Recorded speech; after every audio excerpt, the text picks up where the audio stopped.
Hello, everyone. I'm Chris Stark. This is Steve Sidwell. Yes, sorry, yeah. We have an important message for you. Crouchy just nipped out to the loo. We're in the pub, and we've been told to tell you that you need to hit subscribe if you haven't done so yet, but you love being part of this world and you enjoy the podcast. We need you to hit subscribe on YouTube. Isn't that right, Sid? Yeah, listen. We love what we do. In this wacky world, we go off-piste. You bring us back into play. It's enjoyable. We know you love doing it as well. Listening in, watching in, keep focused and keep doing it. Yeah, so be like Steve, subscribe well, and you can enjoy more of this fab content.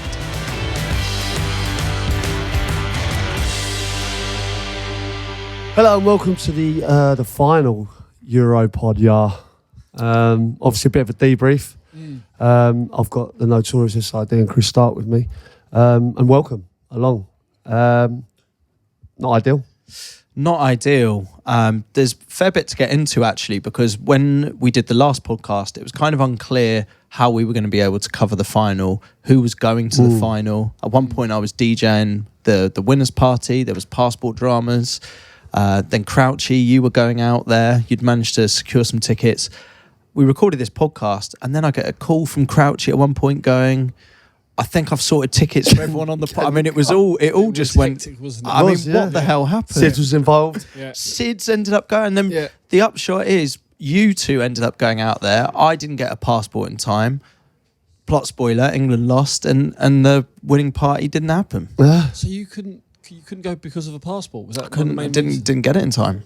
No way. I didn't know that was the exact reason. I thought strings for you then. They did, but they offered, but then it just became, because it was so last minute, it just didn't happen. And obviously they had other things to to prioritise. But you two end up going out there in some style. Well, I have to say it was like literally, other than the result, it was one of the best days of my life. Of a lifetime. It was a trip of a lifetime. It was a trip of a lifetime. Honestly, I swear to you, I genuinely had one of the best times. I don't normally go as a fan, I've been, a player. Kind of when I was a kid, I went with my dad as a fan, as a player, and then I kind of worked straight in football. And like to go as a fan in the way I did. I mean, there was 50 of us, right? Yeah. The pictures look insane. Yeah, it was. So you left at 2 a.m. No, you got back from your holiday at 2 a.m, right? Yeah. And then was straight out to head off to Germany at 4. 4:30. Sid came round to me at 5 a.m. Yeah. Did you? Yeah. Strapped to Stansted. Yeah. And then onto the plane. And then we had to fly into Leipzig because it was a charter plane and they didn't want to go to Berlin. I spoke to the lady that does it, and she said we didn't want a chance going to Berlin because they're notorious for cancelling flights. So it was to Leipzig and then a 2-hour coach. Yeah. Well, I've seen pictures from the coach. It was a fun bus. It looked fun. It was a fun bus. It was a fun bus. But then obviously get into the ground, and obviously we're all split up. So most of the lads we were with had a box, didn't they? And they were all down there. I don't know if you saw the video of me kind of singing Robbie Williams. Yeah, to all the England fans. Yeah, all those England fans. They were the lads we came with. That was our group. There was loads of them. That was them. That was our group. Great group. Good lads. Really good group of lads. Yeah, really great. Yeah. Enjoyed it so much. So a mad final. So you turned up at the stadium, right? Yeah. So before that we got to their hotel, which was only around the corner from ours. So we was like, right, we'll come back and have drinks. So we've gone to our hotel. I've gone to him. Where are we staying? Gone to Hilton Hotel. So when we got there, I was like, this is UEFA Hotel. This is UEFA. This is where everyone was staying. So we've walked in, and there was Makelele was there, Sol Campbell, Frank de Boer, Rafa Benitez, just floating Avram. around. Avram was there. It was a who's who. Yeah, How was he? It was. Yeah, he was great. I mean, he went full hammer. I think. Did he? Yeah. He went full Avram. To be fair, obviously we're shooting ahead a bit, but they had a team debrief in the. They had a team debrief after like Rafa, Capello, Avram, J-Mo. After J-Mo was on that table. After the game, J-Mo was on the table having a debrief about the final, and I was on the table with my brother, David Seaman, and his partner, because he was going to get the train home. And J-Mo was just looking over going, like sitting next to Rafa, Moisey, and you know why? Because crazy. they that's the group that have to go and pick like the team of the tournament. Well, J-Mo's involved. J-Mo's like the goalkeeping analysis he was analysis. doing, stuff. Designated. So at this point of the day, was this after the match? That is after. He jumped in. So I'm jumping ahead. That's okay. No. There's a lot to I've just got to mention this one though. So when we leave our hotel, so we basically got into our hotel. We said hello to a few people upstairs. Quick change. Downstairs, quick beer. Back to the hotel where the other lads were. As we're leaving this hotel, you can imagine there's a lot of press and there's fans in there. So there was some fans from Asia. And they've gone, Peter, picture in the hotel. As he's turned and he's done it, as he's walked off, they've gone to me, Nicky Butt. Nicky Butt. Oh, I couldn't breathe. My brother spat his beer out. Please say you had the photo. No. You should have gone. You should have done. Always. Always. Because imagine they're going through the photos, uploading it. It's me and Nicky Butt, and at some point, someone who listens to this podcast will find it, and it's the Nicky Butt pic. It was a Nicky Butt. It was funny. That was sensational. So JMO's on a table sorting his team. Now, by that point, was he JMO as in how I've seen him at Crouch Fest? No, serious JMO. Serious JMO. Yeah, well, the Crouch Fest JMO. That's when Different beast. Lets his hair down a little bit. Different animal there. But I have to say, right, so obviously we check into the UEFA hotel, then we go back and meet the lads, we have a beer, we go with them to the game, and then they go into their amazing box they have, and I was with me, John, Sids and his brother, we all kind of sitting separately in various different places in the stadium. But yeah, where we were, I'm not joking, walked in there and it was mental. It was obviously a UEFA bit. So obviously I bumped in, first people I bump into was Gareth Bale and Rafa Benitez and David Moyes. And then obviously throughout the day there was Xavi was there, David Villa, PK. Then there was obviously sitting next to our side, this side was Rafa, Fabio Capello, David Moyes. And then this side was Zac Efron, bizarrely, right? So I'm sitting next to Zac Efron and I got no idea. I'll be honest with you, I know what Zac Efron looks like, but I didn't recognise him. So he's walked past me, and then obviously he said, "I'd thanks." And obviously I could tell the text American accent, so I was like, "Oh, hi, mate, you're right." Sitting next to him, so I thought to say hello. And he said, "Oh, my name's Zac." I said, "Oh, lovely to meet you." And then that was it. And then John's fucking Zac Efron again.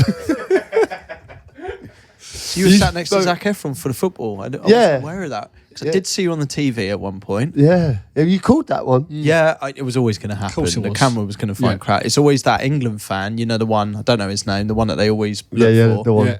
And if Crouch is in a stadium, they'll find it, obviously. Yeah. And then I saw all sorts of people there.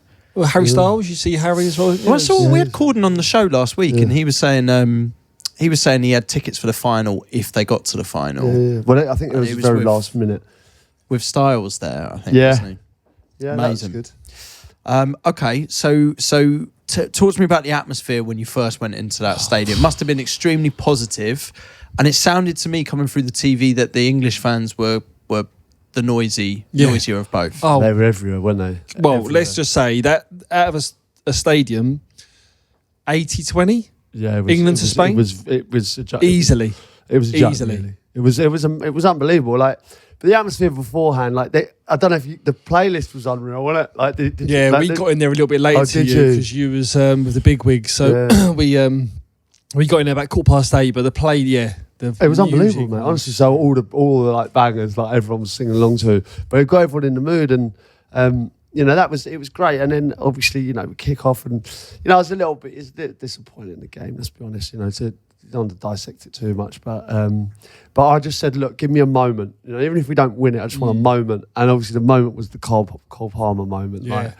Just that buzz when he scored, and you think, oh, we're gonna do it. It was amazing. Everywhere. Yeah, so good. And obviously, it wasn't to be. But. It's what we spoke about before, though, the excitement of the substitutes as well. You often feel that a substitute can make an impact, but one thing that's come away from this tournament is I think that substitute role has got a whole new level of respect from it. It's seen where it has changed the game throughout this tournament. Yeah, I do think that there is an element of pressure off in that situation now. I've said it before, the psychology of it, all the pressure is on the starting 11. When if it's not going well, you know, then a player can come on and express himself and can't do any worse. You know what I mean? Whereas when they are playing well, say they're 1-0 up and you come on, there's a bit more nervousness on you, because if you concede, it's like, why did he make that change? Do you know what I mean? Yeah, I do. Were you one of the people chanting for Ollie Watkins? Because that was coming through on the TV. Yeah, that was loud at one stage. That was very loud. I think. Listen, there was an undercurrent of, you know, should Harry Kane be starting? There was a lot of talk about that. You know, because there's forwards that have done really well, so there was an element of that as well. I personally think you've got to start Harry Kane. I think, you know, he even knows that I don't think he probably hasn't had the best of tournaments, even though he's got goals. I don't think he's, you know, it's been a difficult tournament for him. Let's be honest, right? But you'd still back him over anyone if he got put through 1-on-1. I do in that whole tournament, as well as in anyone in that team as well. No disrespect to Watkins or Tony, but you still back Harry Kane. Yeah, 100%. I think you think you play him. But then obviously got to a stage where he was getting replaced at a certain stage, and that was when kind of the England fans were calling for it, and I think it was the right decision. But Ollie Watkins found it. I think he found it difficult to get any kind of space in behind, and you know, it didn't really, you know, as well as he did in, you know, when he came on previously. You know, I didn't think, no fault of his own. I just didn't think we couldn't get him into the game. Well, we all know what happened. I think you're right. We don't need to dissect the game too much, and there's plenty of people that have been doing that. So, talk to me about afterwards. Like, why don't we skip forward? Because what a weird atmosphere, right? You've lost, but as you were describing it, you clearly were having a great day. Yeah.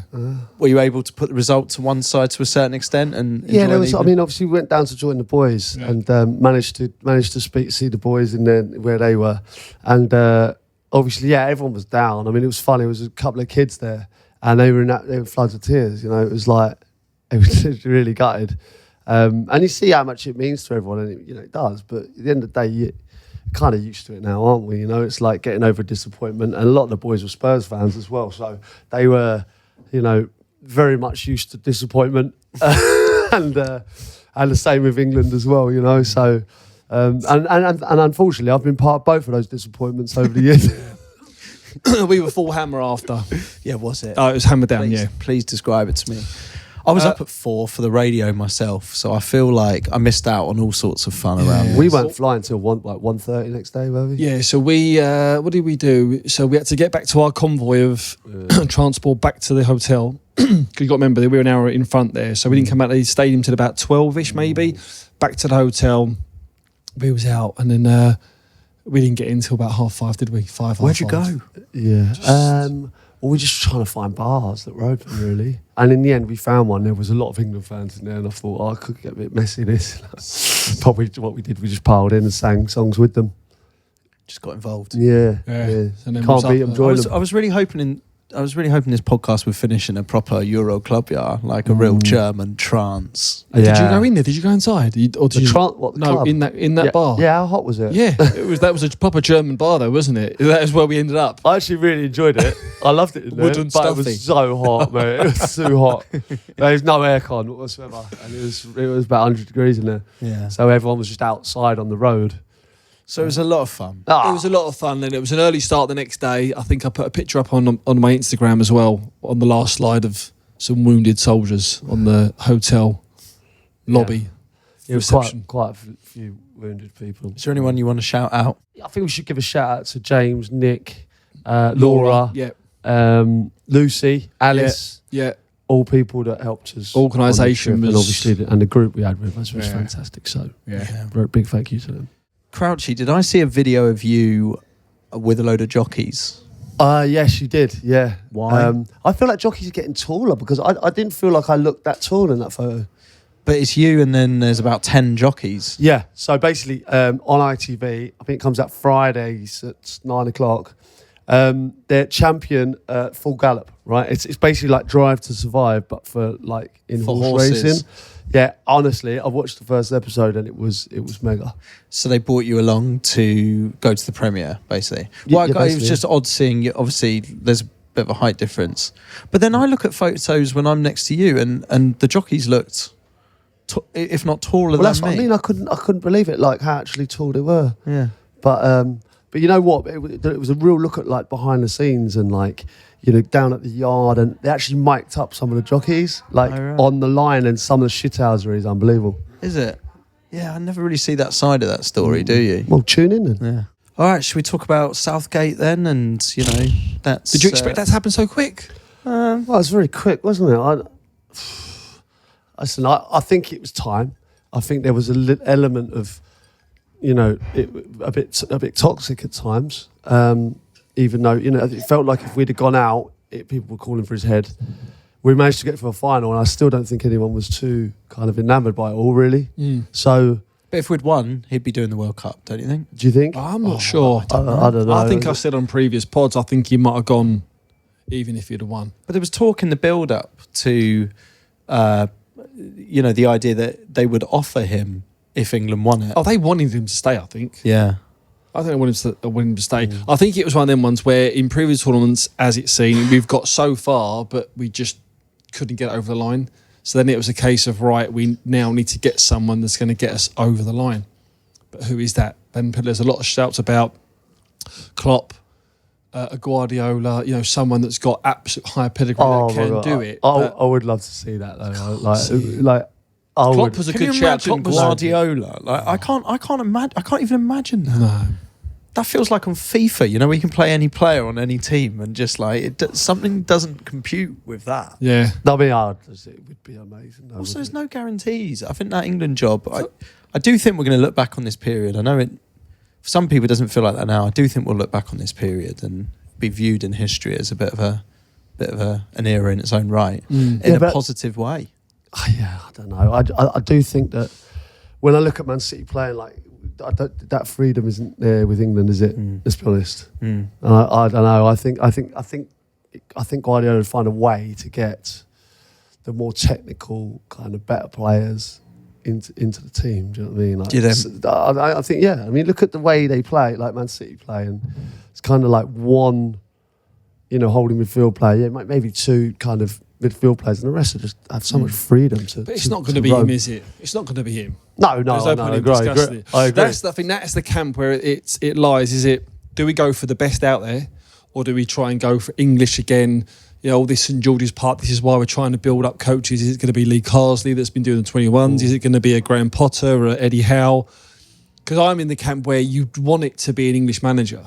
Yeah, but then it's a case of, well, would you sacrifice that to win a World Cup if you got someone like Jurgen Klopp in? Mate, honestly, if you Jurgen Klopp, I just think Jurgen would be a great guy. God, I just think it'd be amazing. It'd be unbelievable, wouldn't it? But I mean, why would you retire from, you know, to kind of to relax and take that on?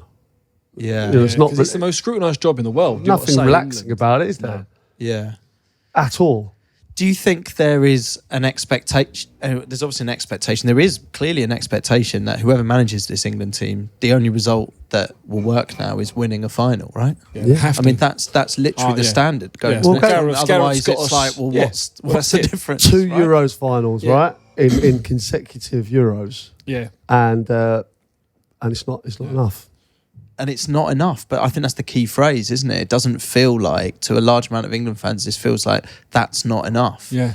And it feels like there is going to be a huge amount of pressure that comes with this job almost instantly. It doesn't feel like, you know, when Gareth started, a lot of what I've seen, because it's been quite reflective of late, of old interviews, a lot of it has been what they are hoping to build from the foundation that was there. And it won't be immediate and it will take time. Yeah. I think the tricky thing here is the manager that comes in, it's almost expected you've got the resource now. Because you got to say, this is where you got to give Gareth credit. When he's come in, he's left his role with that team in a better place than when he started. So he's taken them on that trajectory. Now they're so close. The next one that comes in, the next best thing to do is win. That's it. You can't. There's no point getting to another semis or another final. You need to now. But I genuinely think we got the players now to do that, right? So, and also I think back to kind of we've had top players before in the past, and like you think of like certainly the one I played in when that team of all the superstars we had in that team. But I think the standard of the other teams was far better. Genuinely than it is now, right? If you look at how disappointing Belgium were, like Spain, that Spain team's very, very good, it's not the Spain team we played against. You know, all of them, like the Brazil team that you went out in the World Cup to, had Ronaldinho, Rivaldo, and Ronaldo. Do you know what I mean? It's funny you say this. We had this conversation. I had a conversation yesterday with someone, and they said there was more world-class players in that era than there is now. I would totally agree with that. Yeah. Totally agree. Yeah. Like, totally agree with that. But like I'm saying, there's some great teams. Like, I thought Spain played really well. Yeah. But I think our England team is on a par, if not stronger. And I think the rest of the European teams are not as good. Well, look, it'd be interesting to see who they go for manager. Any insight? Do you know of any? Do you know who's got it? Graham Potter's Have you been asked? strong favourite. I've been consulted. You've been consulted? Yeah. By who? Sid's asked me. They did say there was an interim position potentially. He said, "What do you think?" Once they get the manager right. Us as a podcast, I mean, we'd happily step up for our country. Listen, if you want to get in touch with us, you know, we'll happily dissect who we think should be the next manager. You know, Dave James on board as well. You know, obviously, he's in there. He's in the discussions. There we are. Yeah. I think it's appetising to get any manager. Well, you think about it, like you look at that squad. If it was a ropey squad, or you're thinking, do you know what? I'm not sure. That squad now is, as you said, it's capable now to win. So you'll have managers that are going to be queuing up. Some of them will be not underqualified. Underqualified, really, I suppose, to take the job. Whereas some will be like, as a Klopp, will just go. I think you've got a group of so many, like some really confident, fantastic players.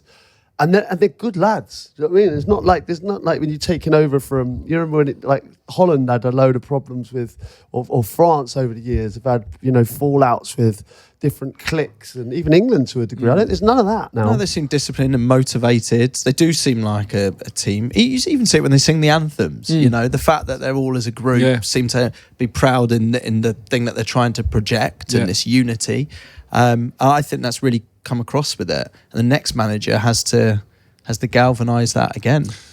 We look at the betting, they don't normally get wrong. I think Potter's favourite. I think you know, from what the stories are, it looks pretty nailed on. Yeah.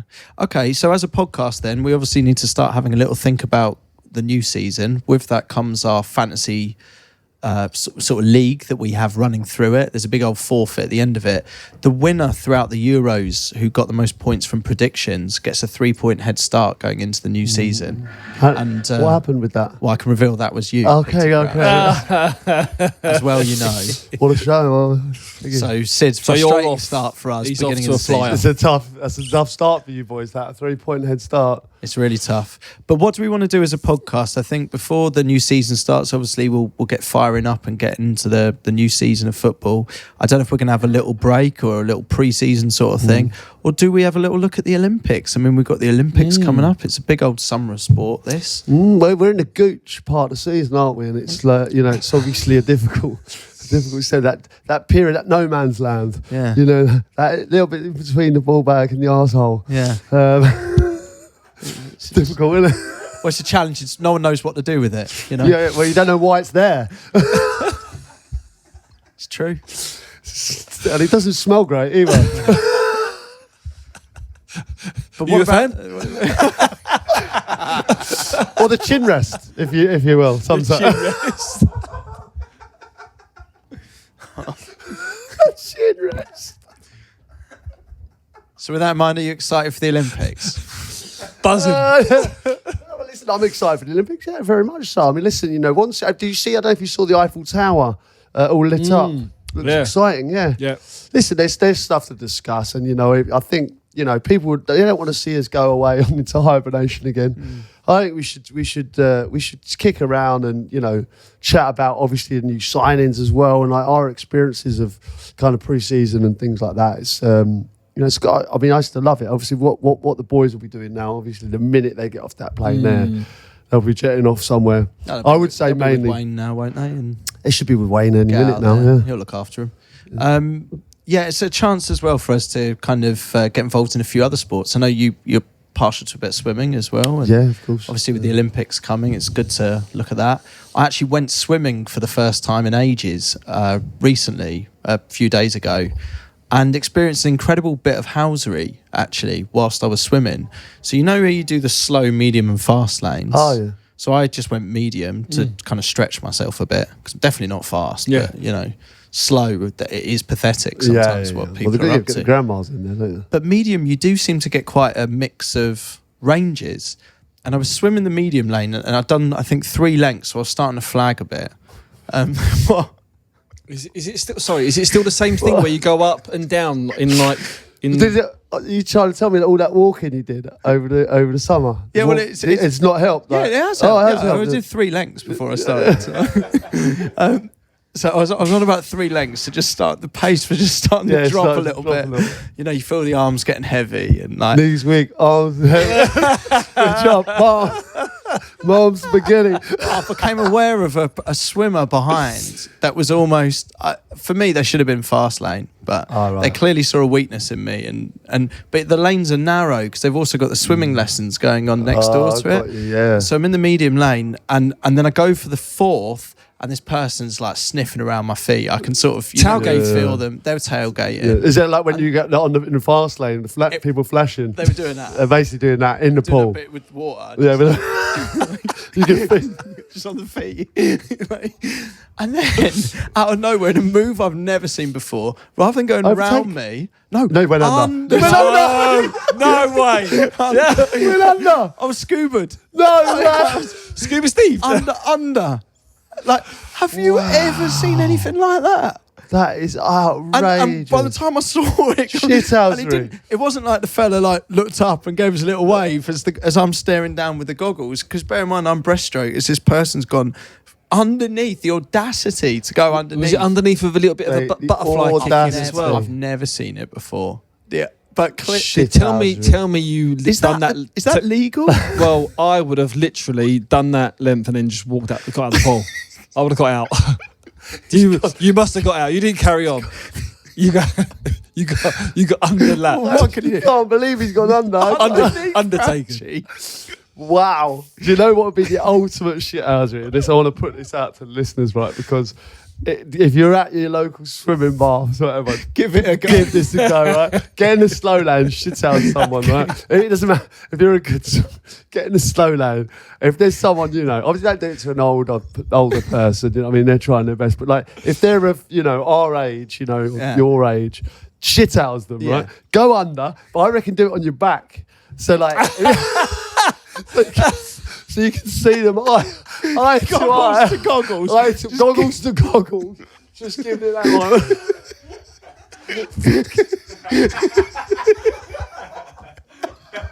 Goggle to goggle. What? But you got to make sure you overtake, because if you don't, if you don't, you got to get out of the pool.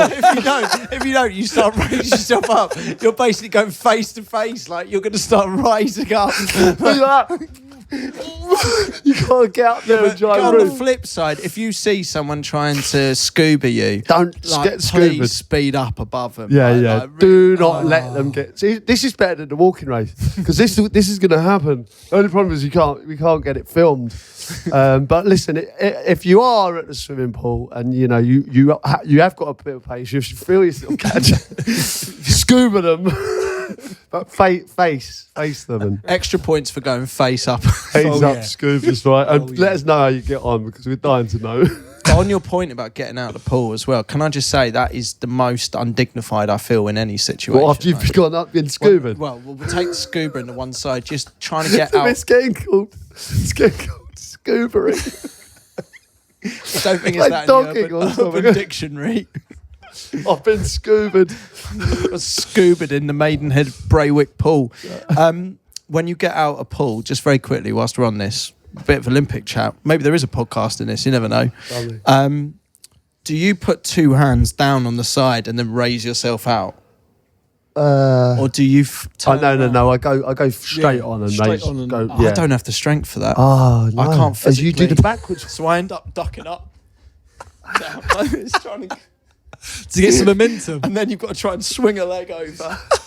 And then you sort of beat yourself like a whale. You know, like the stranded ones. Beach what? And just sort of throw yourself. Seriously? Like a seal. You're like, oh! Yeah. So you, oh no, I can't get out of pool. I don't know if I've just hit an age where it takes all my strength. And I know I've only got one attempt now. So I know I'll only be able to try once to get out of the pool. And if not, I've got to wait another 5 minutes or so. Why don't you just duck under the lanes, go to the stairs? Because the kids are doing their fucking lessons, aren't they? And you can't... To be fair, he's just been scuba. He's not feeling his best. The whole experience. Yeah, God, that was a bad experience, that.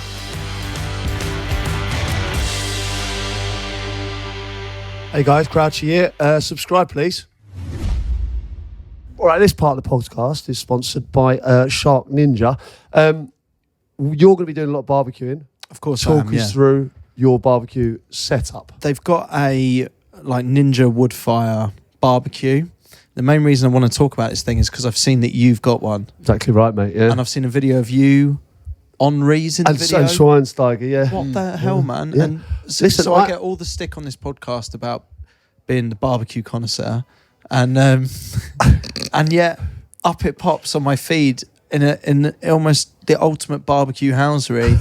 You video I've always enjoyed barbecuing. You don't need to do 24 hours outside. Like I can even do it in the air fryer, right? The Ninja air fryer, double stacked, XL, does the job in 10 minutes. My point to you, Crouchy, is more that I see in your eyes how much you're loving it in that video where you're doing the barbecuing with Henri and Schweinsteiger. My issue is but you don't seem to want to do that with me.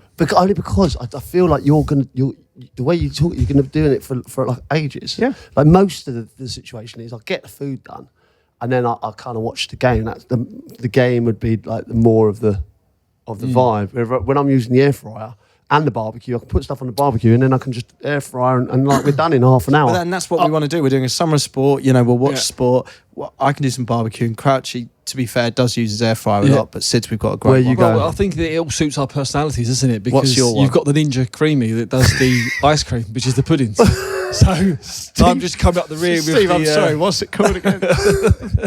Creamy Sidwell. Steve Ninja Cream. Creamswell? Steve.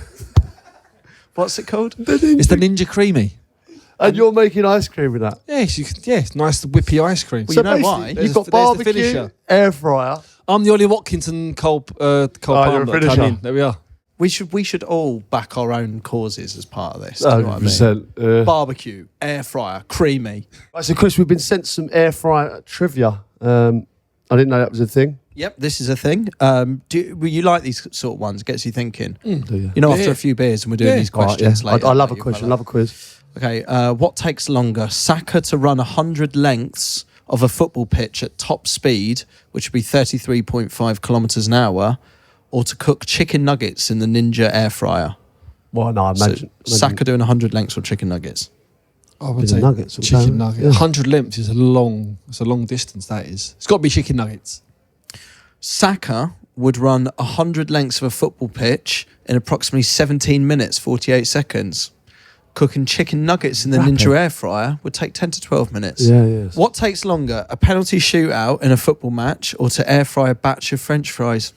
Depends on the penalties. That is probably the right answer here. But then I suppose it depends on how you want your fries. Well, it's because a penalty shootout normally lasts around 10 to 15 minutes. Air frying a batch of French fries takes about 20 to 25 minutes. But obviously it depends on the length of the penalty shootout. How do you like your fries? In what sense? With a bit of cheese on top. No. Cooked? Well, just means you like them like crispy or a little bit al dente. Bit of crisp. Yeah. Bit of crisp. Bit of a mix. Right on the edge. What takes longer, half time during a football match or air frying a piece of salmon?